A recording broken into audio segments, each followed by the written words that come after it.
नमस्कार दोस्तों, एक बार फिर से स्वागत है आप सबका आपके अपने चैनल ज्ञान की बातें में। दोस्तों, वट सावित्री व्रत आ रहा है 26 मई को और आप सभी जानते हैं वट सावित्री व्रत में वट वृक्ष की पूजा की जाती है। लेकिन दोस्तों, क्या आप जानते हैं कि वट सावित्री व्रत जो होता है की कथा जो होती है उसमें बरगद का क्या महत्व होता है? चलिए ये मैं आपको आज इस वीडियो में बताती हूँ और सावित्री व्रत की कथा भी आपको पूरी इसी वीडियो में सुनने को मिलेगी, तो वीडियो को लास्ट तक जरूर देखिएगा। जैसा कि आप सब जानते हैं, वट सावित्री पर सुहागनें अपने पति की लंबी आयु के लिए व्रत रखती हैं। वट सावित्री पर वट सावित्री के व्रत वृक्ष के साथ सत्यवान और सावित्री की पूजा भी की जाती है। साथ ही विधि विधान के साथ पूजा करके वट सावित्री व्रत वट वृक्ष के नीचे कथा सुनी और सुनाई जाती है। जैसा कि नाम से ही पता चलता है कि वट सावित्री व्रत में वट वृक्ष यानी बरगद के पेड़ का बहुत महत्व होता है। वट सावित्री व्रत कथा के पौराणिक महत्व, पूजा विधि और सावित्री सत्यवान की अद्भुत कहानी के बारे में आज मैं आपको विस्तार से इस वीडियो में बताऊंगी। इस व्रत की धार्मिक और सांस्कृतिक महत्व को समझें और व्रत की संपूर्ण जानकारी प्राप्त करिए। चलिए जानते हैं वट सावित्री व्रत कथा में वट वृक्ष का क्या महत्व है।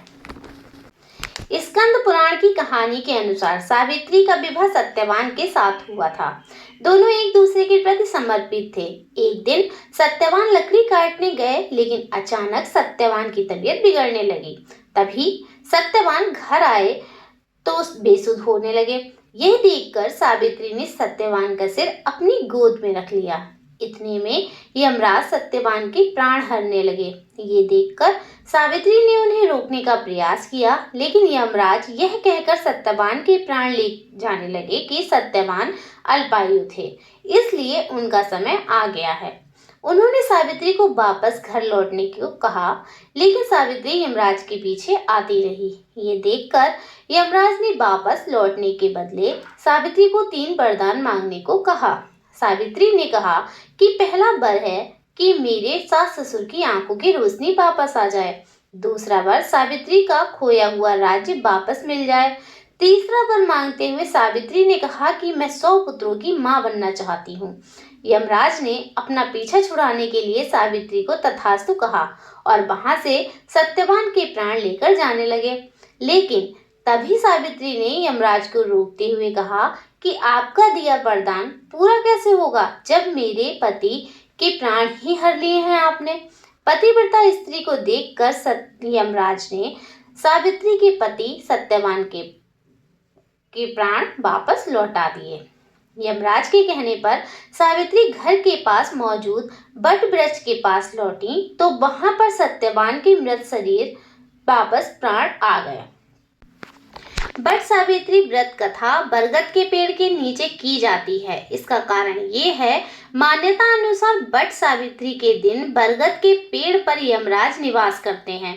इससे विवाहित स्त्रियां अपने पति की लंबी आयु के लिए यमराज से प्रार्थना करती हैं। साथ ही बरगद के पेड़ पर त्रिदेव भी निवास करते हैं। ऐसे में माना जाता है कि जिस व्यक्ति के सिर पर त्रिदेव का हाथ होता है उसका मृत्यु भी कुछ नहीं बिगाड़ सकती है। बरगद पेड़ की छाल में भगवान विष्णु, जड़ में ब्रह्मा और इसकी शाखाओं में भगवान शिव का वास होता है। दोस्तों, इस वीडियो में मैं आपको कुछ ऐसी जानकारियां दूंगी जो कि आपने शायद अभी तक नहीं सुनी होंगी, तो वीडियो को लास्ट तक जरूर देखिएगा। जब सावित्री के पति सत्यवान के प्राण यमराज ने हर लिए थे तो सावित्री ने यमराज से अपने पति के प्राण लौटाने के लिए प्रार्थना की थी। पौराणिक मान्यता है कि तब यमराज ने वट वृक्ष के नीचे ही सत्यवान के प्राण लौटाकर सत्यवती को पुत्रवती होने का आशीर्वाद दिया था। यमराज ने बरगद के पेड़ों में सत्यवान के प्राण को जकड़ कर रखा हुआ था।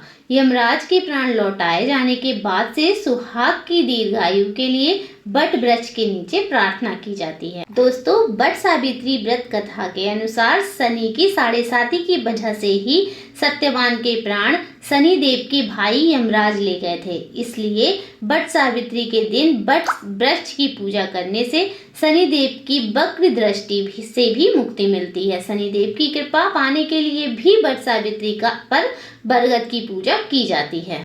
यही थी आज की जानकारी। आशा करती हूँ आपको आज की जानकारी पसंद आई होगी। अगर थोड़ी सी भी जानकारी पसंद आई हो तो वीडियो को लाइक शेयर जरूर करें और चैनल पर नए हैं तो चैनल को सब्सक्राइब किए बिना बिल्कुल ना जाएं। धन्यवाद।